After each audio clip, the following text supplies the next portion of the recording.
Hello, welcome back to Tarot by Andy. Thank you for being here. This is my vibrational reading. Please do your own research for entertainment purposes. And allegedly, good morning, good evening, good afternoon, and thank you for being here. And thank you for the super thanks. So today I got a little request, excuse me, not today, yesterday, from yesterday's spread. Thought it was a pretty good idea. It was requested by Gremlin 5622. I don't know why Gremlin. Ooh, must like scary movies or has grandchildren or something. Gremlin. Okay, Gremlin, let's get to it. The question was about Harry being a very skilled manipulator. He's able to transfer responsibility of his behavior onto other people by just looking sad, downcast. A lot of people will have empathy for him because of who he is, in essence. So that's what this is about. And also a little side note here, I do have spammers here again. Yes, I've got two spammers attempting to hijack me. And I was told one follower tried reporting him 20 times and then it popped right back up. So if you see some really weird comments about, hey, come join me over here, it's Andy. It's not Andy, I've got two spammers. So I might have to go back. If it gets bad again, I'm just gonna go back to what I did last time and just put a little thing, I've got spammers, I got spammers, hello, spammers. So it kind of cuts into their, whatever they think they're gonna accomplish over there. And I won't do copyright infringement because I know what happens to people that fill out the paperwork. So that won't be happening. They're gonna be out of luck on that. Not gonna happen, spammers. I don't fill out copyright paperwork because that's how the nightmare begins. Okay, so let's get on with it. Let's get on with it. Skilled manipulation of Harry. Yeah, he's always been petulant. He's a very angry guy. He did it when he was very young, got away with it. You know, he wasn't punished. You know, they just let him get away with way too much. It was that lawnmower parenting, you know. Let's just mow the straight arrow line for him. Anytime he's in problems, everybody rescued him. So yeah, it's no surprise that he thinks he can get away with just about everything. And so far he has. That's the problem. Not enough punishment.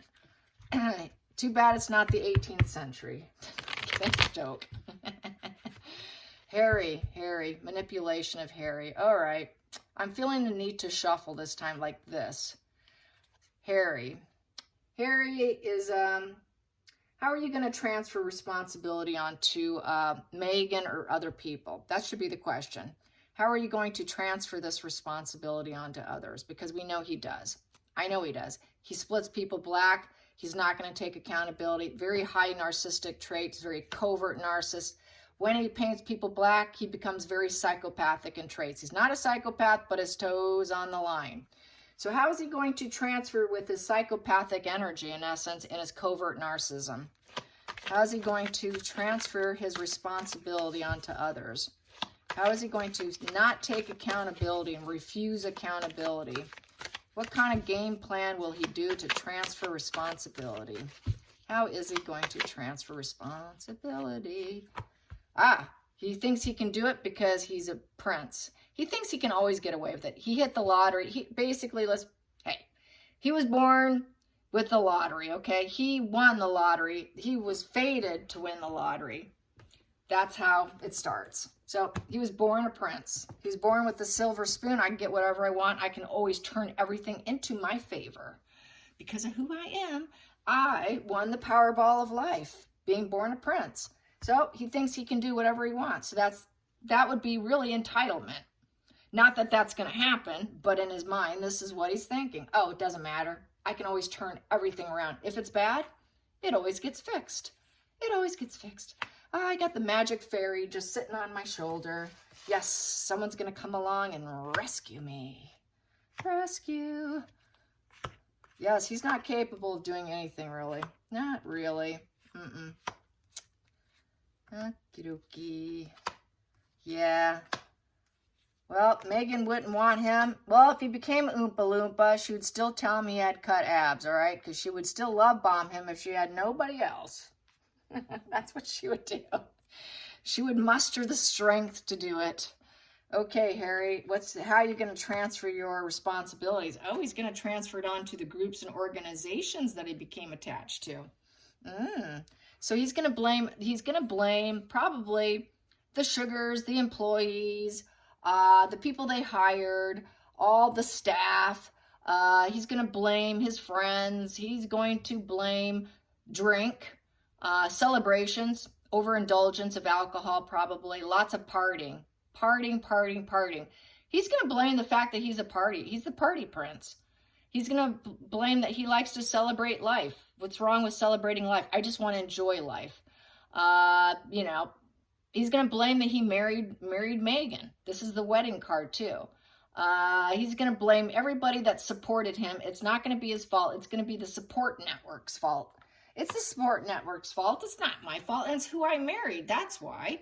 So yeah, he is going to transfer it to Megan. Absolutely. And he's going to blame it on his partying, his celebrations, and raising a glass.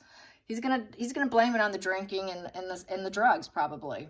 Even though this isn't a classic drug card, but it is too much celebration. Way too much free time and celebration. And he's been an alcoholic or a heavy drinker, and they always rescued and saved him in those situations too. We have lots of drunken pictures of Harry getting into cabs or being picked up, and he's like, you know, they've got two people, one under each armpit, carrying him practically. Yeah, remember those pictures? Here we go. So he's going to blame that he moved out of the home. He's also going to blame it on his childhood. He's going to blame it on his childhood. He's going to say, I wasn't loved. I lost touch with my inner child when my mommy died. I had a bad childhood. So he's going to blame his childhood. Same old, same old. It's his childhood's fault. It's not his fault. He's going to blame that, you know, he's having problems with adulting too. He can't do it anymore. He's going to blame toxic memories. Oh, so many toxic memories.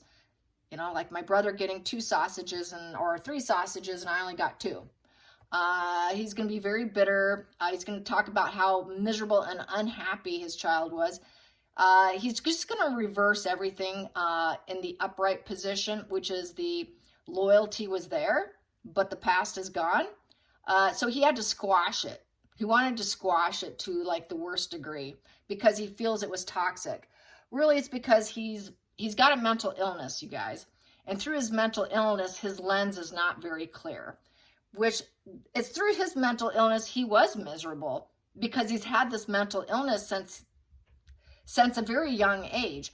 Even his nanny said that he was always an unwell little boy. Always getting into problems. Always a problem. He was always mentally unwell, is what his nanny said. So, of course, the lens is miserable and toxic because he suffered from mental illness at a very young age. And that's why it's toxic memories, as well as people work. It's a stringent type of environment. It is a hard environment. It's not a completely normal. We know that. But he still couldn't handle and cope with it. He probably felt abandoned and lonely because people had to go and do duties and do things. So he felt lonely. He didn't feel the connection because people have to work and do things and can't cater to his every moment. And he had nannies, he had caretakers, but he still couldn't get over it. So that felt like this sense of lack of loyalty. He could never really glow up, and it's very subconsciously driven as far as I'm concerned. It's very subconscious here. And probably, you know, he's always having to look up to his big brother. Here's Harry here, always having to look up to Big Brother, and Big Brother has the bigger dog and he has the smaller dog. So everything felt unfair, and there was no silver lining in the cup for him. You always had to look up to William. So I feel that there's that jealousy thing. It's that spare problem. Past position that doesn't serve. He doesn't like being in estrangement. He doesn't like to be the odd kid in the family. This is the odd child in the family card. The person that doesn't really fit in, has a hard time fitting in. It's basically he feels financially, economically, and spiritually broke inside. He's the outcast, the lone wolf. He's a disgrace, scandal. He's in estrangement and exile. He's very odd. He's wondering, where is my purpose and where do I belong? This does not serve him. He feels very isolated, very isolated. Doesn't like it. It's very uncomfortable. He really wants to go back, but he knows he's not really welcome back because this is an unwelcome position. Because of everything he did, his lack of loyalty, and he left and he smeared them. Sorry, not welcome. He can't really go back to the way it was. Whatever he does, he's still going to have to do some adulting on his own. It's just the way it is. And then we have here, he is going broke. He's spending more than he's bringing in. He let go of his attachments. When he estranged himself, he let go of his attachments. So he got his revenge. In this essence, this was kind of revenge out of his bitterness right here, because he's a very bitter person. The Six of Cups in reverse is very bitter. They have very bitter thoughts. So they're very bitter. His journey, his karma was always meant to be bitter, in essence. Always was meant to have this bitter journey. He was fated to be bitter and miserable in the family. He was always fated to be challenged socially in groups because he always had to look up to other people. He felt like he didn't have the loyalty. He was always meant to be unstable. He was always fated to be unstable with lots of restrictions due to his instability. He was always meant to break relations and go broke. He was always meant to be the greedy miser who couldn't bring in the money. He couldn't get the resources, and then dropping the resources that took care of him, that actually made him a stable person or gave him more stability, because he actually had a support network. But he dumped his support network to go in estrangement. So he's feeling very shame. So the shame is not a comfortable feeling. Shame and bitterness, knowing you had it all, but you let it all go. Wow, not smart. So he's aware of what he's done. He does realize that, but he is going to blame it on the family. He is going to blame it. They didn't give him as much money. Things weren't as fair. They were greedy with him. He needed more resources, that he had to spend his own money, that it was very unstable, that, he felt like he was a possession, and no, you're not going to possess me. So he dumps and runs. So, this is kind of a possession, the fear of engulfment is how I feel too. With the fear of possession is someone who has fear of engulfment, because they're an unstable individual that doesn't like that engulfment. And that matches borderline. Borderlines have a fear of engulfment. That's that push-pull, love me, hate me, love me, hate me, love me, hate me, but don't leave me. That's kind of what this is. Love me, hate me, but don't leave me. Can I please come back? Because this estrangement situation is not good for my karma, and I'm going broke here. I'm going broke. I don't have the money to live like I won the lottery, like I won the Powerball of life, so that I can party and celebrate the way I like to, which is only first class. So here we go, going into the future. He's going to try to blame it probably and find someone to connect with. So whoever he connects with, I'd be a little cautious of him. Anyone who connects with someone like him needs to be cautious, because he's just not in a stable place probably to even do dualities. So he's going to blame it on the marriage. Yep, he's going to blame it on who he married, Megan. I should divorce her. I should have listened to my family, and I didn't listen to my family. I broke the traditions of social approval and social norms. I should have said no. I should not have married her. I married an antisocial, personality disordered individual who didn't want the social norms and would not value or honor the family tradition of the hierarchy of the royal family. I tried taking down the royal family by marrying her. So he will just blame her and say he should have listened to his family. He will never probably admit wanting to take him down, but he will blame it on her. He'll say it was Megan. Megan wanted to take him down. I didn't want to do it. It was who I married. I should divorce her because it'll never be normal with her. We live a very uncommitted, unconventional life with each other. With each other, it's very uncommitted and unconventional. They live on separate hotels, separate locations that are never together. It's only for the camera.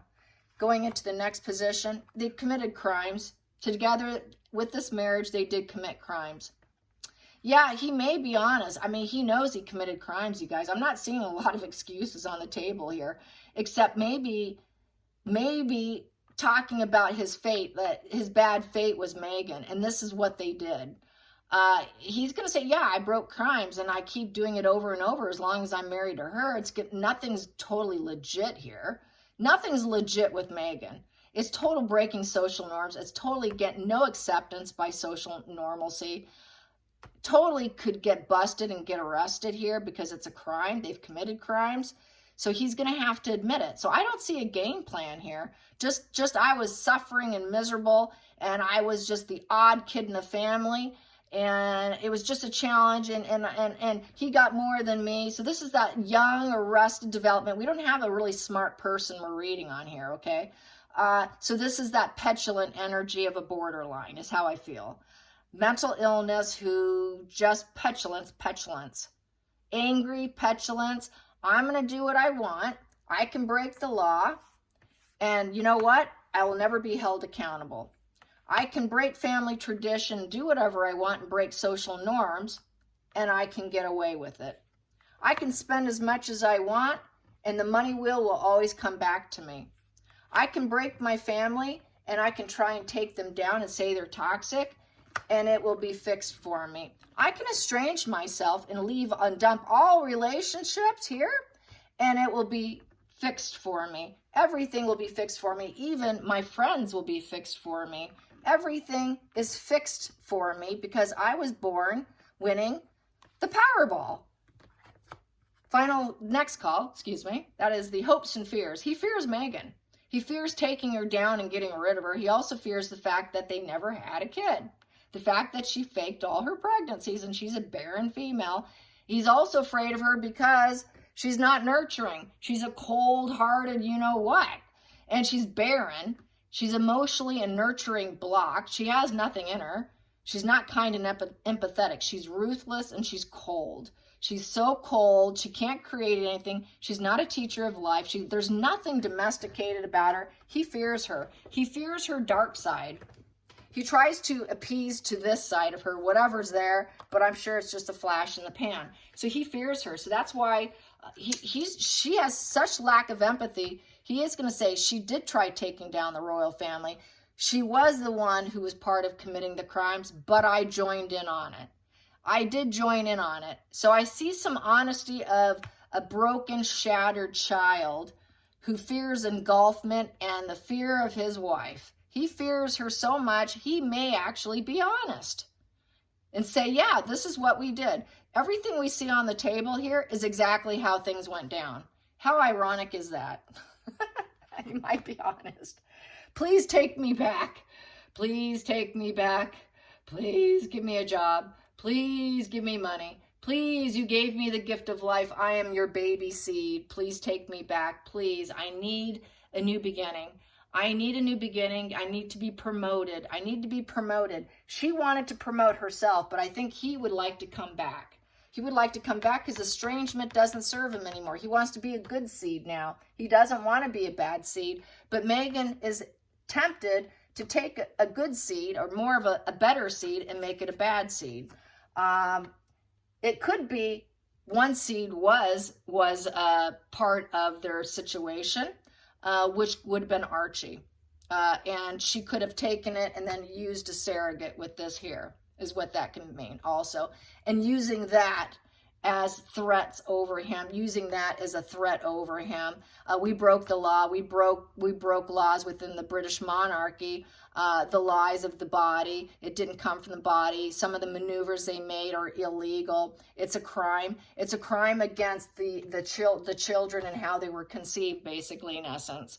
I think he will talk about how the seeds came about, how this gift of life came about, knowing that she faked it. So I think he will be honest with it he's going to save himself, in essence. He's going to save himself. And I think he's going to be honest because this is honesty here. There's no lies sitting here. He's going to be honest. So that's cool. That's awesome. That's awesome, awesome, awesome. That's what I would expect. And sure enough, here we go. Center of the deck. We have here the truth teller of the Page of Swords in reverse. He knows he's the problem child. Harsh, critical, lots of arguing. He thought he was right. Now he realizes he was wrong and he's going to tell the truth. Okay, now I'm ready to tell the truth because the Page of Swords in reverse actually speaks the truth. Page of Swords upright is going to give you hell. Nope, I'm right. I'm right. I'm right. I'm right. I know I'm right. I'm going to do what I'm going to want to do. I'm going to do it because I know I'm right. I know everything when I really don't know anything, but I think I know everything. I'm Arrested Development. I'm only about 12 years old, but I know it all. It's that know-it-all kid. Page of Swords is a know-it-all, a young arrested development child who thinks they know it all. Should have listened to the family, should not have married her. Okay, now I'm ready to tell the truth. I'm ready to speak the truth. And the truth is, we were always meant to leave, and we never made any babies. We don't have a family. We don't have a family tree together. There are none. We didn't have kids together, basically. It didn't work out. You know, those apples rolled up. The tree didn't grow. The tree didn't grow. The resources fell apart. And we're also running out of resources. We had a loss. We tried and we lost. Also, loss of a loved one. So he's going to start speaking the truth about the pregnancies, total truth, and also about why they went into estrangement. And it was over the fake pregnancies and the losses and faking it and trying to make it, not being able to accomplish it. Spirit saying, no, this isn't going to happen. The universe says, no, this isn't going to happen. Her body said, no, this isn't going to happen. So how did you make it happen? So I see him being honest, totally honest with that Page of Swords in reverse. And also because he's spoiled, he's petulant, and he's running out of finances. So he's going to do it to save his own skin once again because he won the lottery. He won the lottery being born into this family. And everything can be fixed. Everything can be fixed, and he knows it. All right, you guys, I hope you enjoyed this. Till next time, like and subscribe. Bye, you guys.